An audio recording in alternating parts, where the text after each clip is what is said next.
अस्सलाम वालेकुम, आप देख रहे हैं क्राइम स्टोरीज और मैं हूं राबिया शाहिद।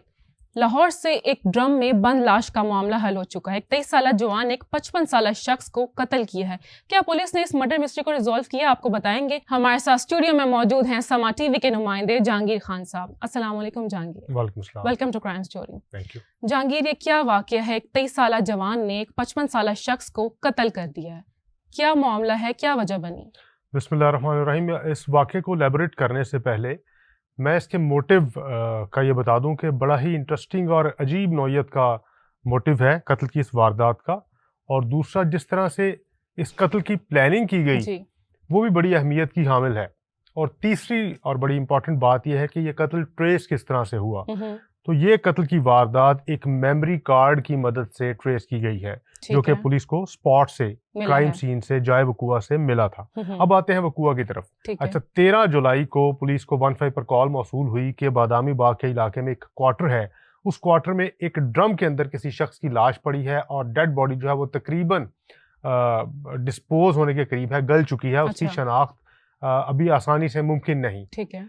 ये कॉल चलाने वाला जो नौजवान है, उसी के वालिद की ये लाश थी, लेकिन उसके इल्म में नहीं था कि ये उसके वालिद की लाश है, क्योंकि जो शख्स कत्ल हुआ उसकी उम्र 55 साल और उसका नाम इसराइल था। ठीक है। जो कि रहने वाला था राना टाउन का, फिरोज वाला राना टाउन का। और बादामी बाग के इलाके में इस शख्स ने एक क्वार्टर ले रखा था अपनी फैमिली से अलग, जहां पर ये अपना सामान रखता था। सामान किस चीज का रखता था कि ये शख्स मुख्तलिफ स्कूल कॉलेजेस के आगे चने फरोख्त करता था, और अपना जो चने बनाने का जो मटेरियल है वो सारा अपनी जो रेडी है या स्टॉल है वो इसने बादामी बाग के इस क्वार्टर में रखा हुआ। ठीक है। तो इसके बेटे को भी मालूम था कि इसके वालिद ने यहाँ पर क्वार्टर ले रखा है, लेकिन 3 दिन से वो मिसिंग है, लापता है। तो जब इसका बेटा इसके क्वार्टर पर गया तो वहां पर उसने देखा कि ड्रम के अंदर एक लाश पड़ी है जिसको उसने आइडेंटिफाई नहीं कर पाया। तो उसने पुलिस को 15 पर कॉल की। पुलिस ने स्पॉट पे रिस्पॉन्ड किया। स्पॉट पे रिस्पॉन्ड करके पुलिस ने जब उस डेड बॉडी को बाहर निकाला तो फिर उस नौजवान, उस लड़के ने पहचाना कि ये उसके वालिद की ही लाश है, जिनका नाम इसराइल है। 3 दिन से वो मिसिंग थे। अब आते हैं क्राइम सीन एनालिसिस की तरफ। तो पुलिस ने जब जाए वकुआ से एविडेंस कलेक्शन का अमल शुरू किया तो मुख्तलिफ फिंगरप्रिंट्स लेने की कोशिश की गई, मुख्तलिफ फोरेंसिक एविडेंसेस कलेक्ट करने की कोशिश की गई। वो खातिर ख्वाह कोई बड़े फोरेंसिक एविडेंसेस स्पॉट से नहीं मिल सके। लेकिन एक बड़ी इंपॉर्टेंट चीज पुलिस को जाए वकुआ से मिली। 2 मेमोरी कार्ड्स मिले। ठीक है। उस स्पॉट से 2 मेमोरी कार्ड्स मिले पुलिस को, जिनको पुलिस ने तहवील में लिया, उनको रिट्रीव करने की कोशिश की। लैपटॉप में वो मेमोरी कार्ड्स जब चलाए गए तो बड़ा ही काबिल एतराज़ किस्म का मवाद उन मेमोरी कार्ड्स से पुलिस को मिला। कुछ ऐसी तस्वीर मिली, जो कुछ ऐसी वीडियोस मिली जो कि काबिल एतराज़ थी, नाजेबा वीडियोस मिली, जिनमें से एक लड़के की शनाख्त करने की कोशिश पुलिस ने शुरू की। उस लड़के की उम्र लगभग 23 से 24 साल है, लगभग उसकी इतनी उम्र थी, और उस लड़के की कोई शनाख्त नहीं थी, सिर्फ उसका चेहरा था और शायद बरहना हालत में उसकी वीडियोस और तस्वीर पुलिस को उस मेमोरी कार्ड में से मिली। अच्छा, पुलिस ने उस लड़के की पहचान करवाने के लिए जो मकतूल है उसके बुरसा से पूछा कि ये लड़का कौन है। उन्होंने कहा हम इसको नहीं जानते। फिर मकतूल के दोस्तों से राब्ता पुलिस ने किया और उनसे पूछा कि क्या वो इस लड़के को जानते हैं। उनमें से भी कोई नहीं जानता था।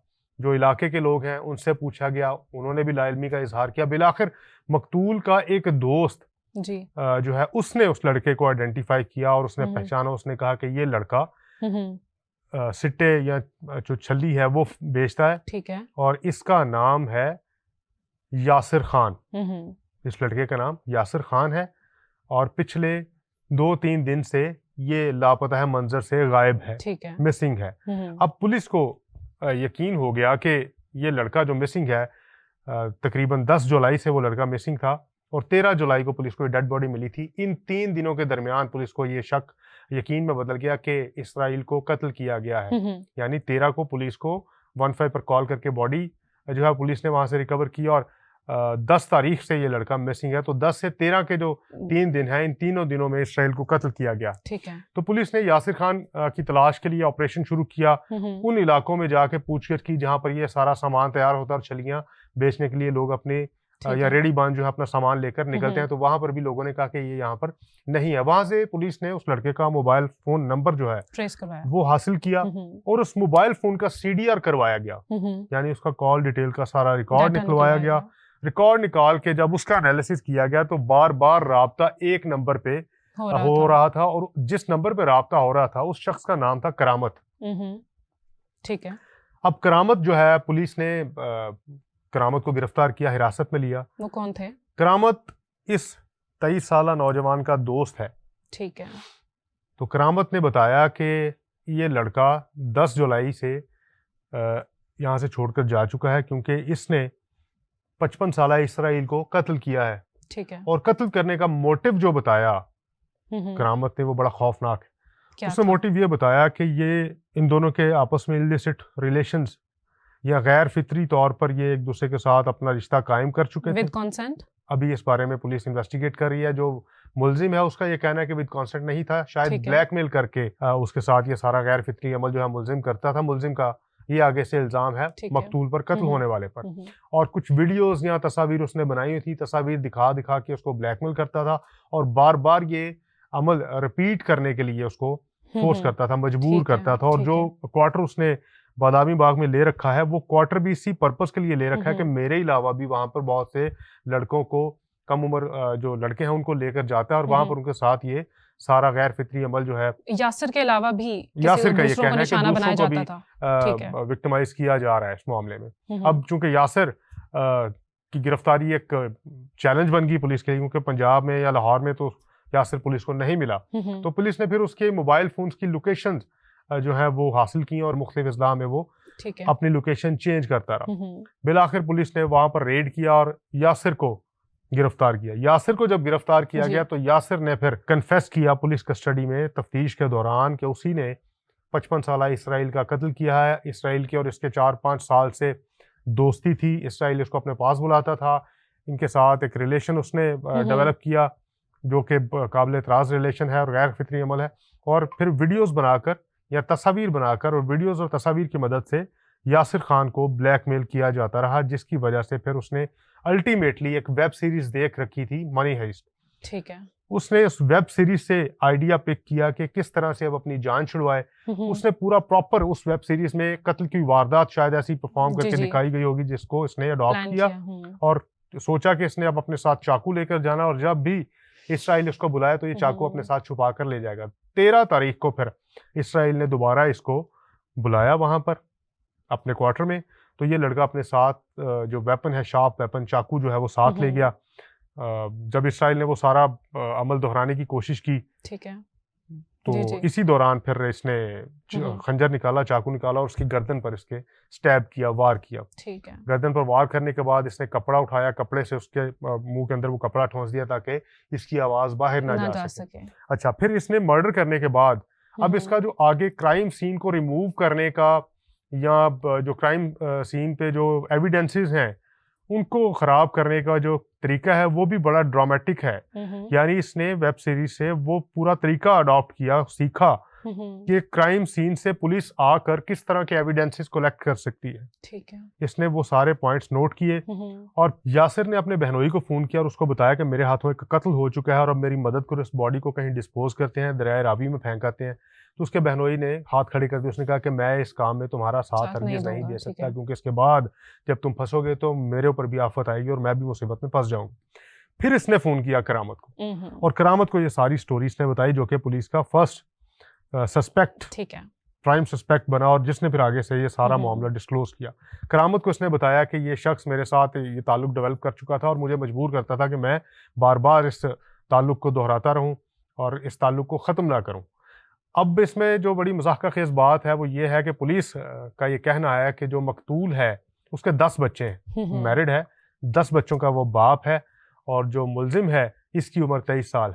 तो करामत चूंकि ये सारी बात जान चुका था और करामत ने भी फिर हाथ खड़े कर दिए, उसने कहा कि मैं तुम्हारी मदद नहीं कर सकता, मैं इसमें शरीक जुर्म नहीं बनना चाहता क्योंकि ये खून तुम्हारे हाथों पे, तुम्हारे हाथों पे रहे, मैं अपने हाथों पे लूंगा, बाद में मुझे भी पुलिस तंग करेगी। अच्छा जहांगीर, अभी आप बता रहे थे उस एसडी कार्ड के बारे में, उसमें जितनी भी वो वीडियोस थी, नाजेबा वीडियोस, आपने बताया कि 4 साल से उनका ताल्लुक था, दोस्ती थी, तो मुझे सुनने में ऐसा लग रहा है कि कंसेंट के साथ ही हो रहा था जबकि 4 साल से था ये। देखिए ये तो तफ्तीश मुकम्मल होने के बाद की बातें हैं। अभी तो इनिशियली जो केस ट्रेस किया गया उसमें जो मुलजिम का स्टेटमेंट है, जो लोग विटनेस हैं उनका जो स्टेटमेंट है वो है, जो पुलिस कह रही है वो सारे फैक्ट्स मैं आपसे वो शेयर कर रहा हूँ। अच्छा, जब किसी ने भी इसका साथ नहीं दिया तो फिर इसने क्या किया, इसने क्राइम सीन को उसमें रद्दोबदल करने की कोशिश की, उसको ख़त्म करने की कोशिश की। इसने कैसे?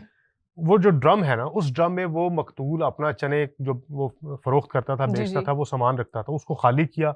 उसमें डेड बॉडी को उसने पैक करने की कोशिश की, पैक करके डेड बॉडी को क्वार्टर में रखा। फिर कुछ जो वहाँ पे रज़ाई या कंबल वगैरह पड़े होते, उनको थोड़ा बहुत चेंज किया कि किसी को पता ही ना चले कि ये ड्रम है। ड्रम के ऊपर वो उसने रज़ाई और कंबल वगैरह रख दिए। फिर इसको जिस चीज़ पे शुबा था कि इसके फिंगरप्रिंट्स आए होंगे, इसने वो तमाम के तमाम फिंगरप्रिंट्स रिमूव करने की कोशिश की। ठीक है। वो सारे वेपन्स को इसने साफ़ किया, जहाँ-जहाँ पे दरवाज़े पे इसके फिंगरप्रिंट्स आए होंगे, वो फिंगरप्रिंट्स रिमूव किए इसने। ड्रम पर अपने फिंगरप्रिंट्स रिमूव किए। लेकिन अब चूँकि कुदरत का एक निज़ाम है जी, जी। कि कोई कितनी भी कोशिश कर ले, अपना एक ट्रेस जो है छोड़ जाता है, वो कहीं न कहीं छोड़ जाता है। छोड़ के जाएगा। मुल्ज़िम, क्रिमिनल जो है वो अपना ट्रेस हमेशा छोड़ के जाएगा जी, जी। किसी भी स्पॉट पे। तो वो ट्रेस या एसडी कार्ड की सूरत में पुलिस को मिल गया। अब गो के वो मुलजिम ने नहीं छोड़ा होगा, या वो एसडी कार्ड जिनकी वजह से इसको ब्लैकमेल किया जाता था, या मकतूल वो कार्ड दिखा के इसको ब्लैकमेल करता था, वो इसने ढूंढने की कोशिश भी की होगी, नहीं मिले। अब इस सारी सिचुएशन में शायद पैनिक इस कदर हुआ कि वो कार्ड वो वहीं पर भूल गया, और वो कार्ड पुलिस को मिल गया, जिसकी मदद से पुलिस ने सबसे पहला जो आइडेंटिफाई किया शख्स, जो नौजवान आइडेंटिफाई किया, वो यासिर था। ठीक है। तो इस तरह से ये केस ट्रेस कर लिया गया। फिर यासिर ने कन्फेस भी कर लिया पुलिस कस्टडी में। अब वेपन जो है वो भी पुलिस ने रिकवर कर लिया, और मजीद अभी इसकी तफ्तीश जारी अच्छा, है। ये काफ़ी हैरत की बात है कि वो मूवीज़ और वो शोज़ जो लोग एंटरटेनमेंट के लिए बनाते हैं, लेकिन दूसरे लोग उससे इंस्पायर होते हैं एक नेगेटिव वे में। ये बहुत ही मुझे हैरत अंगेज़ बात लगी है कि उन्होंने प्रॉपर प्लान किया, वो शो देखने के बाद मनी हाइस्ट, और उसके बाद उन्होंने प्रॉपर प्लानिंग की कि वो किस तरह से एक मर्डर कर सकते हैं। So this is very alarming. बिल्कुल ऐसा ही है। अब देखें कि कंटेंट बड़ा मायने रखता है। आज बिल्कुल, के दौर में कंटेंट बिल्कुल। इस कदर मायने रखता है कि बच्चे, एडल्ट्स, यंगस्टर्स जो देख रहे हैं, वो उसमें से मेजॉरिटी ऐसी है जो कि नेगेटिव पॉइंट्स पिक अडॉप्ट करेगी, करने की अडॉप्ट कोशिश करेगी। करते हैं। हाँ जी। उनका ज़हन जो है वो हमेशा मनफी जो पहलू है उसकी तरफ अट्रैक्ट होगा, उसकी तरफ जाएगा। जी। तो हमने पहले ये डिसाइड करना है कि हमें कंटेंट कौन कैसा सा है, देखना है? किस तरह का देखना जॉनरा चाहिए, डिसाइड जो कि करना है। हमारी मेंटल हेल्थ पे भी असरअंदाज ना हो, बिल्कुल। और बच्चों की साइकोलॉजी पे भी असरअंदाज ना हो। और बहुत अच्छी बात है कि पुलिस ने इस केस को है जो बहुत जल्दी रिजॉल्व भी कर लिया है। बहुत शुक्रिया जहांगीर, आपने स्टोरी हमारे साथ शेयर की, और आप सबसे मुलाकात होती है नेक्स्ट स्टोरी में। तब तक के लिए अल्लाह हाफ़िज़।